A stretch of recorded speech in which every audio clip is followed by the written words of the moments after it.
ہمیشہ کہتے ہیں یہ بات کہ جو انسان آتنکوادی ہے، جو انسان دہشت گرد ہے، جو انسان ارہابی ہے، یاد رکھیے اس کا تعلق کسی مذہب سے نہیں ہے۔ مجھے بتائیے کیا کسی مذہب میں یہ سکھایا گیا ہے کہ دہشت گردی پھیلائی جائے؟ کیا کسی مذہب میں یہ سکھایا گیا ہے؟ آپ مجھے بتائیے کیا ہندو مذہب میں یہ ہے؟ کیا بودھ مذہب میں یہ ہے؟ کیا اسلام میں یہ ہے؟ کیا عیسائیوں کے یہاں ہے؟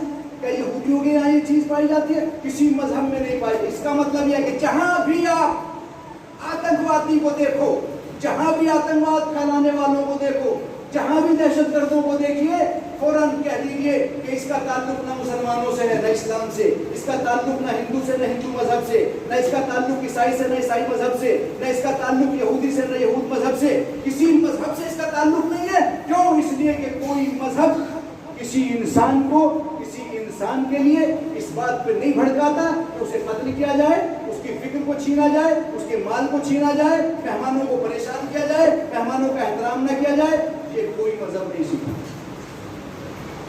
آتنکواد، اب یہاں تک بات ہماری پہنچی، انسانیت کیا ہے؟ یاد رکھیے میرے عزیز، انسانیت کیا ہے؟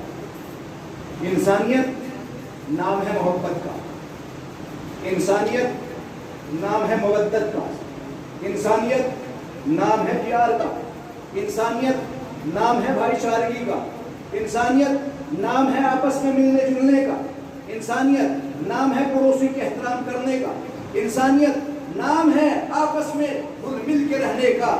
اگر یہ چیزیں نہیں پائی جاتی تو انسانیت نہیں، محبت نہیں تو انسانیت نہیں، دوستی نہیں تو انسانیت نہیں، مودت نہیں تو انسانیت نہیں، آپس میں بھائی چارگی نہیں تو انسانیت نہیں۔ اگر آپ یہ کہیں کہ انسانیت ہے یہ، میں یہ کہتا ہوں آتنکواد صرف انسانیت ہی کے لیے خطرہ نہیں ہے، آتنکواد محبت کے لیے خطرہ ہے، آتنکواد دین کے لیے خطرہ ہے، آتنکواد مذہب کے لیے خطرہ ہے، آتنکواد پیار کے لیے خطرہ ہے، آتنکواد پڑوسیوں کے لیے خطرہ، آتنکواد ان تمام چیزوں کے لیے خطرہ ہے جو انسانیت کے بیس ہیں، جو انسانیت جن کے اوپر انسانیت ٹکی ہوئی ہے۔ لہذا انسانیت کو بھی سمجھیے، آتنکواد کو بھی سمجھیے۔ اور میرے پیارے بچوں، کبھی بھی اسلام نے ہمیں یہ نہیں سکھایا کہ ہم دہشت گردی کریں۔ کیوں؟ اس لیے کہ قرآن مجید میں بہت سی آیات ہیں، بھائی نے بھی میرے آیت پڑھی، انشاءاللہ پڑھیں گے دوسرے بھی۔ اِنَّا اکرمکم عند اللہ اتقاکم وَلَقَدْ كَرَّمْنَا بَنِي آدَمَ، ہم نے بنی آدم کو مکرم بنایا۔ یہ پوری قرآن کی آیت ہے، پڑھیے آپ۔ اس لیے کہ جو انسان یہ کہنے کے لائق نہیں ہو سکتا کہ یہ انسان ہے، یہ انسانیت سے دور انسان ہر مذہب سے دور ہے۔ یاد رکھیے گا، جو بھی انسان